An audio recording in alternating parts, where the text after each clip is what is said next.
Pendengar Kiprah Indonesia dimanapun Anda berada, kebutuhan dasar manusia yaitu makan tidak akan pernah ada habisnya. Sementara Indonesia dikenal sebagai negara beragam suku dan budaya, memiliki ragam makanan khas atau makanan tradisional dari masing-masing daerah di Indonesia.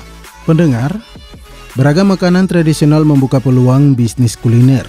Hal ini dikarenakan gaya hidup masyarakat Indonesia yang konsumtif. Pola hidup masyarakat Indonesia tidak memiliki banyak waktu akibat kesibukan aktivitas. Pendengar, bisnis kuliner di Indonesia menyumbang sebesar 34%, datang dari sektor kuliner. Bisnis kuliner di Indonesia sudah merambah ke seluruh tempat di pasar tradisional hingga food court modern yang di dalam mall. Siapa sangka saat ini bisnis kuliner sudah sangat berkembang. Jenis kuliner yang dipasarkan juga beragam, mulai dari makanan, minuman, dan aneka snack. Pendengar, setiap hari kita pasti bisa menemukan bahwa setiap orang bisa mendapatkan penyajian yang praktis dalam mengonsumsi makanan atau minuman, bahkan cara penjualannya juga sangat praktis. Bisnis kuliner yang sudah menggunakan berbagai media sosial. Pedagang bisa berjualan hanya di rumah dan lakukan pengantaran makanan. Pendengar, saya mengajak Anda untuk mengikuti bincang-bincang rekan Heidi bersama Ibu Agustin, pelaku usaha kuliner rumahan Mau Lagi Catering. Bangunan harian, kadang ojek, akhirnya untung Tuhan memberi saya ada kelebihan sedikit bisa masak. Akhirnya saya berinisiatif, saya jualan lauk pauk asal mulanya. Coba-coba begitu, akhirnya mulut dari mulut ke mulut, akhirnya orang pada tahu semua, akhirnya mereka pada suka. Akhirnya saya jualan lauk-lauk, maksudnya sayur dengan apa begitu. Akhirnya lama-lama berkembang, ada yang mulai pesan tumpeng. Habis itu nasi kotak. Anak-anak masih sekolah semua, Bu, karena memang butuh biaya selama kita kos, Bu. Tahun berapa itu? Tahun 2000 berapa itu ya? 2005-2006 kah mulainya itu. Tahun berapa itu, pokoknya sudah berapa tahun yang lalu, 16 tahun yang lalu. Ya. Habis itu saya merintis dari nol dengan modal nekat itu, Bu. Akhirnya saya jualan, akhirnya berkembang. Anak saya pada sekolah semua. Jadi saya bagaimana, selain bapaknya kan cuma kerja itu, kadang-kadang tiga. Masih sekolah semua kan keluar, kita di Dawai. Akhirnya kita kan tidak pulang ke Kalimantan, kita menetap di Serui. Kita berjuang, Bu, tanpa saya tidak menghabari keluarga di kampung, walaupun susah bagaimana, namanya kita sudah merantau. Kita pantang pulang dengan, maksudnya kita harus berjuang bagaimana kita bisa hidup. Itu saja pikiran saya, itu bisa anak saya bisa menjadi orang. Itu saya harap, walaupun saya ibaratnya sekolahnya tidak ini, yang penting anak-anak saya bisa. Akhirnya saya nekat, itu saya modal nekat saja. Akhirnya saya jual-jualan lauk-lauk, kadang jual gado-gado. Apa yang saya anukan itu sudah yang saya, yang penting menghasilkan uang, yang penting halal bagi saya, Bu. Berapa begitu dijual waktu itu? Waktu itu masih murah sekali. Tapi habis itu kan, tapi saya selingan juga, Bu, sambil kadang disuruh orang nyuci, setrika, saya jalani semua, Bu. Yang penting pikiran saya itu, yang penting anak-anak bisa sekolah. Kerja serabutan? Iya, kerja serabutan, yang penting pikiran saya yang penting halal. Orang tua semua tidak ada yang tahu, memang sengaja saya tidak kasih tahu, karena kan takut mereka sedih di kampung. Tapi saya berkata, insya Allah saya ini akan bisa menjadikan anak cita-cita anak saya. Hanya anak saya yang pertama itu Kusmiati, dia tamat SMA, pas ada tes pegawai negeri, akhirnya dia lolos, Bu. Lolos, setelah itu sudah mulai perekonomian, mulai agak ini, dia yang bantu. Adiknya yang nomor 2 tamat SMA, tes tentara 1 kali langsung lolos juga. Hanya itu sudah yang membimbing. Anak saya yang nomor 3 kuliah akper, dan sekarang sudah jadi mantu di rumah sakit. Nah, mulai itu saya berkembang, akhirnya saya buka catering juga, rantangan bulanan, semua saya coba, Bu. Saya coba yang mana bisa. Saya coba sampai hampir 6 tahun saya itu. Tapi anak-anak saya bilang, karena saya sering sakit-sakitan, dia bilang, Mama istirahat, udah yang anu saja, yang bisa Mama kerjakan saja. Kalau itu kan rantangan tiap hari harus. Akhirnya saya usaha rantai ini ada yang pesan tumpang awalnya. Akhirnya orang cerita-cerita ada yang sampai sekarang, betul nasi kotak lagi ya, alhamdulillah sampai sekarang Bu berjalan. Ya alhamdulillah selama saya ini anak-anak saya sudah ya tercapai cita-cita mereka semua. Akhirnya saya itu sampai sekarang alhamdulillah peminatnya banyak Bu, alhamdulillah saya hampir setiap hari. Jadi ini bisnisnya dari rumah saja? Ya dari rumah. Jadi anak saya kan mulanya dia habis itu dia pasarkan lewat online. Jadi orang hubungi lewat online, pesan kadang setiap hari, kadang juga 2 hari tidak ada lagi. Cuma saya kadang kewalahan tenaga Bu, namanya sudah umur. Tapi alhamdulillah anak cucu-cucu saya yang Membantu. yang membantu cucu saya. Apa saja nih Bu menunya yang biasa dipasarkan?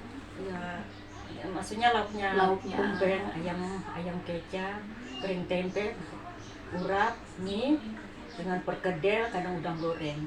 Khusus tumpeng. Kalaunya nasi kotak tergantung permintaan pelanggan. Oh gitu, jadi Ya. disesuaikan dengan permintaan Iya, pelanggan. permintaan nanti maksudnya disesuaikan permintaan pelanggannya apa, jadi kita Mau lauknya apa? Iya, begitu? kita ikuti begitu. Misalnya, Kalau untuk yang makanan kotak biasa dijual berapa itu?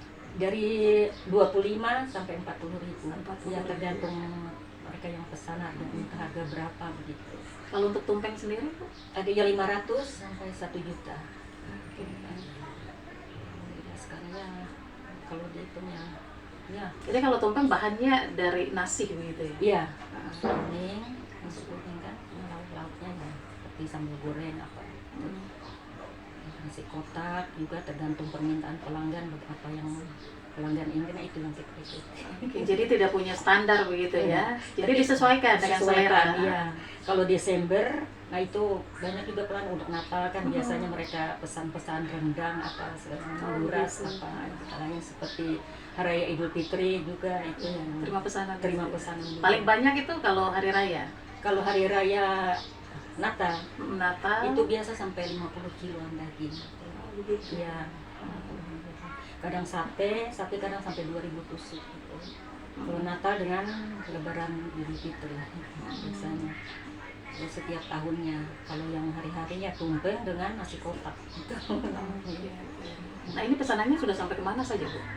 Ini kadang ada yang permintaan dari Waropen tapi kita tidak melayani, takutnya kan masanya bahannya kan maksudnya dimasak, takutnya mungkin ada kendala di jalan nanti apa, takut basi begitu. Jadi kita yang lainnya sekitar kota Serui saja. Nasi kotak apa dari perkantoran gitu, itu biasa pesan. Baik Bu, kalau Ibu sendiri memperhatikan bahwa semakin banyak pelanggan, ya, permintaan juga pasti bervariasi. Iya. Nah, untuk menjaga supaya jualan Ibu ini dia tetap istilahnya laris manis itu, ada tidak trik-trik atau apa untuk tetap mempertahankan cita rasanya?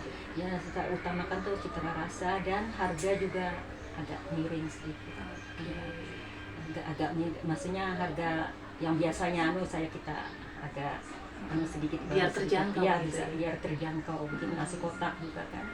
Jadi ya itu kebanyakan pelanggan malam dia bilang, mereka pelanggan itu kalau ya maksudnya mereka yang bilang begitu ya, kalau di situ dia bilang maksudnya harga keluarga lah begitu Ya, harga keluarga, ya. Yang penting saya itu tidak ngambil untung banyak, yang penting ada lancar gitu saya menurut saya begitu. Kalau dari Ibu pemasukan kalau hitung-hitung kalau per bulannya itu berapa? Ya sekitar puluhan juta. Puluhan juta. Iya, itu bersih Bersih ya. Sekarang maksudnya ya maksudnya saya memang yakin bawaannya ya Tuhan memberi jalan ya rezekinya. Jadi kita begitu baru kita kasih tahu keluarga. Jadi keluarga juga di Kalimantan juga senang. Mereka tidak sia-sia kita merantau itu. Doa dan usaha. Makanya kan kalau di memang kalau daerah Papua bikin yang penting kita ada kemauan saja. Mudah kok. Kata orang Papua itu keras Bu. Iya, tapi baik-baik kok. Tapi baik-baik ya. Baik. Kita juga dulu banyak cuman waktu deko teman-teman orang Papua, tapi baik-baik. Yang penting kan tergantung sifat kita, Bu. Benar. Kalau kita baik kan orang juga baik sama kita. Itu yang tak pada tahu semua itu. Oke. Dari hasil penjualan yang tadi Ibu sudah sampaikan ada puluhan juta begitu ya yang bisa didapatkan. Untuk Ibu sendiri itu digunakan untuk apa? Kita tabung. Nanti untuk mungkin yang anak kan pada sudah kerja semua, jadi kadang untuk ya cucu-cucu, namanya cucuku itu ya untuk kita juga tabung. Nah, kita tidak tahu ke depannya bagaimana ya, untuk kalau ada rezeki kita pulang kampung lihat orang tua begitu ya, bersyukur sekali bisa. Punya harapan tidak ketika sudah banyak pelanggan begitu memperluas lagi usahanya begitu? Sekali.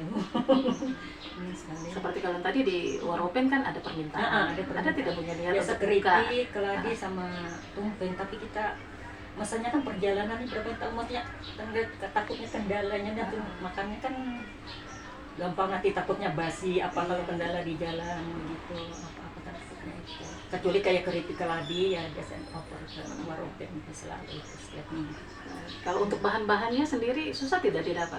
Kadang kendala kalau pas kapal tidak masuk itu ayam dengan telur itu yang Itu agak sulit. tapi biasa saya stok, saya simpan untuk stok supaya yang paling ayam sama telur tuh yang saya stok, kalau yang lain kan banyak jadi itu saja. Biasanya kalau ada permintaan itu habiskan berapa banyak begitu? Misalnya kalau ayam, Ayam itu kalau tergantung pesanan, kalau pesanan banyak kadang saya itu kadang sampai 200 kotak gitu kan, biasanya banyak juga ayam sekitar lebih 15-an ekor lah.